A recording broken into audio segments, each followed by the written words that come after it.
قرآن کہتا ہے اے لوگو اللہ سے ڈرو جس نے تمہیں ایک جان سے پیدا کیا. یا ایھا الناس اتقوا ربکم الذی خلقکم من نفس واحدہ. قرآن کہتا ہے اے لوگو اللہ سے ڈرو جس نے تمہیں ایک جان سے پیدا کیا. اور آگے فرمایا ایک جان سے پیدا کیا پھر اسی سے تمہارا اس نے جوڑا بنایا. جی پھر اسی سے جوڑا بنایا. ایک جان سے پیدا کیا پھر اسی سے جوڑا بنایا.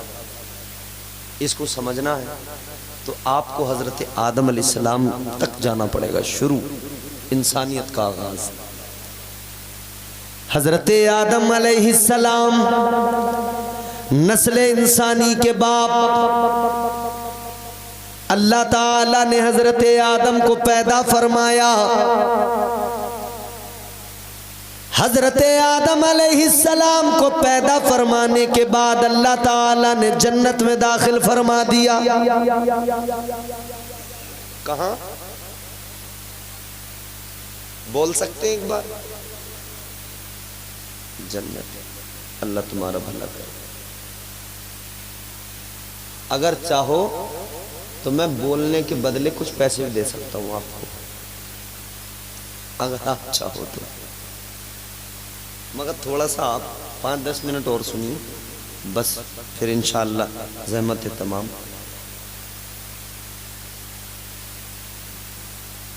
کہاں رکھا اللہ نے؟ جنت. جنت میں رکھا. جنت بڑی پیاری جگہ ہے. جی جنت بڑی حسین جگہ ہے. جنت بڑی خوبصورت جگہ ہے. جنت کی رانائیاں, جنت کی رنگینیاں, جنت کا حسن, جنت کی بہاریں, جنت کی رونقیں. اور پہلا انسان دنیا کا. بھائی صاحب مزے مزے تھے جنت میں تھے. نہ کمانے کی جھنجھٹ, نہ بال بچوں کی جھنجھٹ, نہ کوئی ٹینشن, نہ کوئی آگے نہ کوئی پیچھے. جی نہ کوئی آگے. یہ جو آج کل لوگ کہتے ہیں کہ بھائی کنوارے ٹھیک ہے, نہ کوئی آگے نہ پیچھے. اگر اکیلے ٹھیک ہوتے تو اللہ نے جب اکیلے کو بنایا تھا تو اللہ اکیلے کو ہی رکھتا. اگر تم آگے پیچھے کوئی نہ ہو, نو ٹینشن, اگر یہی تمہارے حق میں بہتر تھا تو اللہ تمہیں رکھتا ہی ایسے. جی اللہ ایسے رکھتا. بھائی کیا بات تھی جنت. مگر اللہ تعالی نے حضرت آدم علیہ السلام کی کیفیات کو دیکھا. حضرت آدم علیہ السلام تھے تو جنت میں, مگر طبیعت کچھ ذرا ہم جنس کوئی نہیں تھا. اکیلے آدمی, اکیلے بشر, ہم جنس کوئی نہیں, دوسرا انسان کوئی نہیں. میں آپ کے جلال پور سے ایک آدمی کو پکڑ کے لے جاؤں اپنے ساتھ اور کسی جنگل میں لے جا کر چھوڑ دوں جہاں 200-400 کلومیٹر کے جنگل میں کوئی دوسرا آدمی نہ ہو, تو وہ رہ پائے گا اکیلا؟ جی وہ جنگل بڑا خوبصورت ہو, اس میں تمام پھل ملتے ہوں, اس میں بڑے مزے کی زندگی ہو, تمام سکون ہو, پھل ہوں کھانے کو, میوے ہوں کھانے کو, مگر اکیلا آدمی ہوگا کہیں جنگل میں اور کوئی ہم جنس نہیں ہو, دوسرا آدمی نہ ہو, رہ پائے گا؟ دل لگے گا؟ نہیں لگے گا, نہیں لگے گا. یعنی آدمی ایسی جگہ کہ جہاں کوئی نہ ہو وہاں جانا بھی چاہتا ہے نا تو اپنی مہرارو کے ساتھ ہی جانا چاہتا ہے. جی کہتا یہ کہ چلو ہم ایسی جگہ چلے جائیں جہاں کوئی نہ ہو, کوئی ہمیں دیکھتا نہ ہو, بس تم ہو اور میں ہوں, پھر بولے ہم پیار کی باتیں کریں گے. آدمی جانا بھی چاہتا ہے تو چاہتا ہے, آدمی کی فطرت ہے اکیلا ہم جنس جب تک کوئی نہیں ہو اکیلا رہ نہیں پاتا، پریشان ہو جاتا ہے، کیونکہ جنت میں ہونے کے باوجود حضرت آدم علیہ السلام اکیلے ہونے کی وجہ سے، جنت میں اکیلے ہونے کی وجہ سے عجیب کیفیت میں تھے، دل نہیں لگتا تھا۔ ایک روز حضرت آدم علیہ السلام جب سوئے، اللہ نے بائیں پسلی سے حضرت حوا کو پیدا فرمایا، اللہ نے جوڑا بنا دیا۔ اب قرآن کی آیت اور اس کا مفہوم، اللہ تعالی نے جوڑا تیار کر دیا، پہلی عورت پیدا ہو گئی۔ حضرت حوا کو اللہ نے پیدا کر دیا۔ حضرت آدم نے آنکھ کھول کے دیکھا، حضرت حوا فرمانے لگے آپ کون؟ حضرت حوا نے کہا میں حوا، پہلی عورت، آپ کے لیے مجھے اللہ نے پیدا کیا۔ تو حضرت آدم نے ہاتھ آگے بڑھایا چھونے کے لیے، اللہ نے فرمایا آدم نہیں، چھو نہیں سکتے، ہاتھ نہیں لگا سکتے۔ یا اللہ کس لیے؟ اے مولا کیا وجہ ہے؟ پروردگار نے فرمایا حوا کو پیدا تو تمہارے لیے کیا گیا ہے، مگر آدم جان لو حوا کو اگر چھونا ہے، اگر ان کے قریب جانا ہے تو پہلے نکاح ہوگا، پہلے تمہاری شادی ہوگی۔ سبحان اللہ، سبحان اللہ۔ ملنے کے لیے نکاح ضروری ہے، قریب آنے کے لیے نکاح ضروری ہے، نکاح ضروری ہے۔ اللہ نے فرمایا پہلے نکاح ہوگا۔ اللہ تعالیٰ نے اب حضرت آدم علیہ السلام کا نکاح خود پڑھا دیا۔ نکاح پڑھانے والا اللہ، اللہ تعالیٰ نے خود نکاح پڑھایا، فرشتوں کو گواہ بنایا۔ اب یہاں پر آپ یہ بات سمجھیں اور سمجھنے والی ہے، نکاح فرشتوں کو بنایا گیا، پہلے نکاح میں گواہ فرشتوں کو بنایا گیا۔ اس سے یہ بھی مزاج ملتا ہے کہ اللہ نے فرشتوں کو پہلے نکاح میں گواہ بنایا۔ فرشتے معصوم ہوتے ہیں، کبھی جھوٹ نہیں بولتے، کبھی کوئی جرم ان سے نہیں ہوتا، کوئی گناہ نہیں کرتے، معصوم عن الخطا۔ اور معصوم کی ڈیفینیشن یہ، وہ گناہ کرتا بھی نہ ہو، کر سکتا بھی نہ ہو۔ جی گناہ پر قدرت بھی نہیں ہے اس کی، وہ چاہے تو کر بھی نہیں سکتا، چاہ بھی نہیں سکتا گناہ کرنا۔ اللہ تعالیٰ نے پہلے نکاح میں جو گواہ بنائے وہ معصوم، گناہوں سے پاک۔ گواہی کا بھی اصول بنا دیا۔ اے لوگوں، اپنے نکاح میں جب تم کسی کو گواہ بناؤ تو یہ دیکھ لینا وہ فرشتہ تو نہیں ہو سکتا، مگر اتنا تو ہو کہ وہ گناہوں سے بچنے والا ہو، جھوٹ اور تمام قسم کی بری عادتوں سے بچنے والا ہو، وہ برائیوں، بے حیائیوں اور تمام قسم کے گناہوں سے پرہیز کرتا ہو۔ جی بے شک، بے شک۔ ایسے آدمی کو نکاح بنائے، گواہ بنائے نکاح میں، جو گناہوں سے دور ہو۔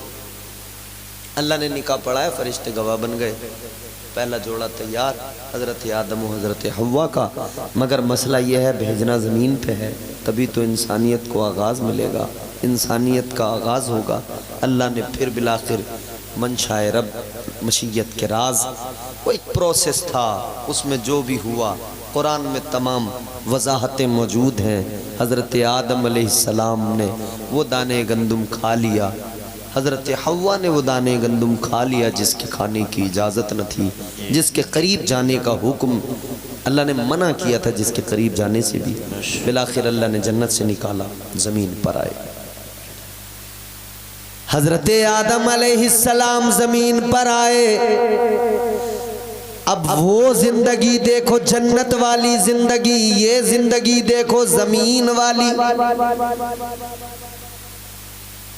وہ جو زندگی، اس میں نہ کوئی کام کرنا، نہ کمانے کی پرواہ، کچھ نہیں، جو چاہا مل گیا، جو سوچا وہ سامنے۔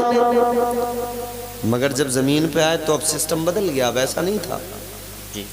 آدم وہ تھی جنت، بیٹھے بٹھائے سب کچھ ریڈی تھا، کھا رہے تھے، مزے آ رہے تھے۔ یہ جنت نہیں، یہ دنیا ہے۔ اب آپ کو محنت کرنا پڑے گی، اب آپ کو کام کرنا پڑے گا۔ روزی دے گا تو تمہارا رب، مگر اب ایسے نہیں ملے گی، محنت کرنا پڑے گا۔ اللہ تعالیٰ نے اب حضرت آدم علیہ السلام کو فرمایا اب کام کرو۔ اب کیا کریں؟ اللہ تعالیٰ نے حضرت جبرائیل علیہ السلام کو بھیجا، جاؤ سکھاؤ کھیتی کرنا۔ بلبلِ سدرہ نے کھیتی کرنا سکھایا، زمین میں دانہ ڈال کر اس سے پودا نکلے گا، فصل اگے گی، اناج پھر وہ آپ کے کھانے کے کام میں آئے گا۔ بلبلِ سدرہ نے کام کرنا سکھا دیا، کھیتی کرنا سکھا دیا۔ اب حضرت آدم علیہ السلام کما کے کھانے لگے، محنت کر کے رزق اپنا پانے لگے، اور تمام انسانوں کے لیے یہ بات بھی اب طے ہو گئی، ہر کسی کو رزق اس کے مقدر کا ملے گا، مگر بیٹھے بٹھائے کچھ نہیں ملے گا۔ وہ اگر محنت کرے گا تو دینے والی ذات اللہ کی ہے، عطا کرنے والا پروردگار ہے۔ سبحان اللہ، دے گا تو اللہ، مگر محنت کرنی پڑے گی۔ تو حضرت آدم، حضرت حوا، اب ان دونوں کے ملنے سے کیا ہوتا تھا؟ ایک بار میں حضرت حوا جب حاملہ ہوتی تھی، پریگننٹ ہوتی تھی، تو ایک مرتبہ میں 2 بچے پیدا ہوتے تھے، ایک لڑکا ایک لڑکی، ایک لڑکا ایک لڑکی ایک مرتبہ میں۔ تو ادھر جو لڑکا لڑکی پیدا ہوئے، اب ان کے بعد میں دوسری مرتبہ پھر جب آپ حاملہ ہوتی تھی تو پھر ایک لڑکا ایک لڑکی، تو ادھر والا لڑکا ادھر والی لڑکی، ادھر والا لڑکا ادھر والی لڑکی، اس طرح سے ان کے نکاح کرائے جاتے تھے، اس طرح سے ان کے نکاح کرائے جاتے تھے، اس طرح سے ان کی شادیاں ہوتی تھیں۔ بس شادیوں کا پروسیس اسی طرح سے سٹارٹ ہوا، مگر شادیوں کا پروسیس اس لیے تھا کہ انسانیت کو فروغ ملے، اس لیے نہیں تھا کہ شیطانیت کو فروغ ملے۔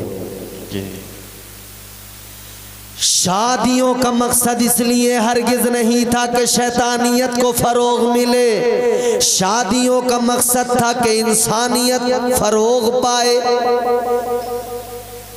اللہ تعالیٰ نے دنیا میں انسانیت کو فروغ بخشا، ساری کائنات کے اندر پھر دیکھتے دیکھتے انسان بسنے لگے، نسل آدم آباد ہونے لگی، شادیاں ہوتی گئیں، تو پتہ لگا شادی کرنا خواہشات کی تکمیل کا نام نہیں، شادی کرنا زندگی میں سکون لانے کا نام ہے، اور زندگی خوشگوار بنانے کا نام ہے، اور نسل انسانی کو فروغ دینے کا نام ہے۔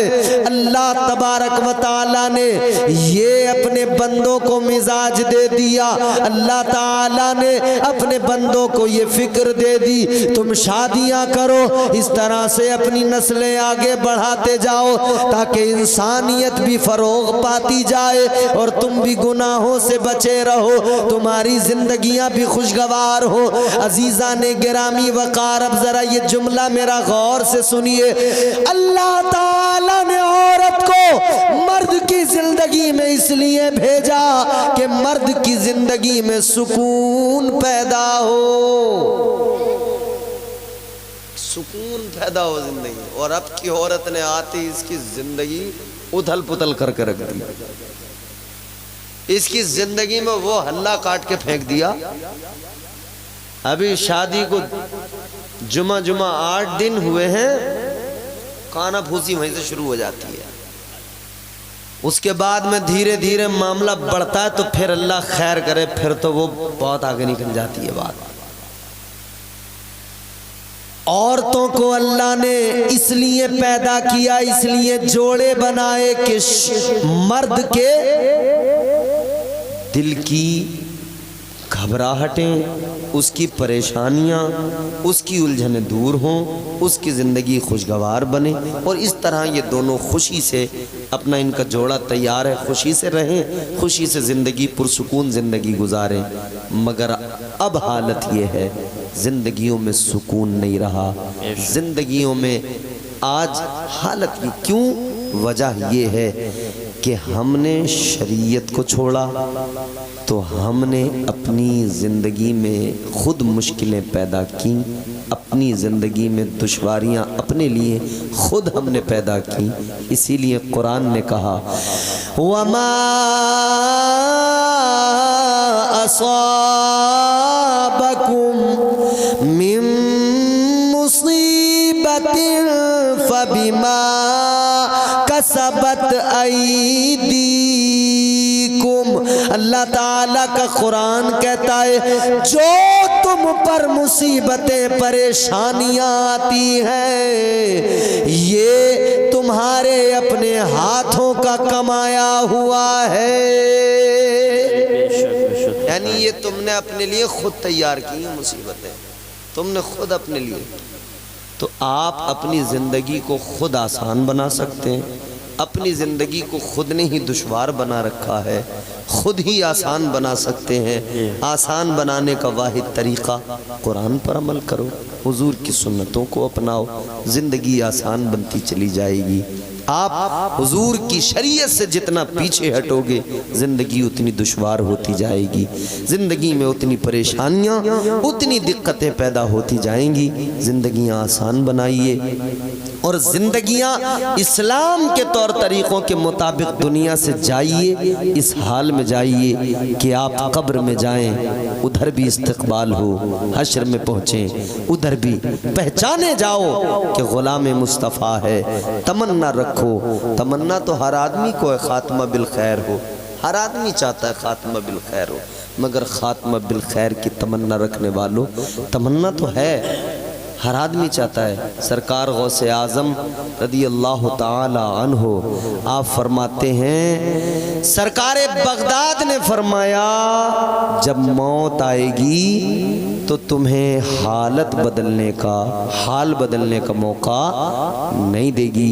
جس حال میں مرنا چاہتے ہو اس حال میں جینا شروع کر دو، دین پر عمل کرتے ہوئے زندگی گزارو گے تو دین پر عمل کرتے ہوئے ہی موت آئے گی۔ اسی طرح زندگی گزاریے، اللہ عمل کی توفیق عطا فرمائے۔ پروردگار ہم سب کو اپنی شادیوں میں فضول چیزیں جو ہیں ان سب کو، ان فضول چیزوں، فضول رسموں سے ہمیں بچنے کی توفیق عطا فرمائے۔ اللہ تعالی ہم سب کو نبی اکرم صلی اللہ علیہ وسلم کے طور طریقوں کے مطابق اپنی تقریبات، اپنی شادیاں کرنے کی توفیق عطا فرمائے۔ استغفر اللہ ربی من کل ذنب و اتوب الیہ۔ کلمہ شریف پڑھ لیجئے، لا الہ الا اللہ محمد رسول اللہ صلی اللہ علیہ وسلم وما علینا الا البلاغ۔ السلام علیکم۔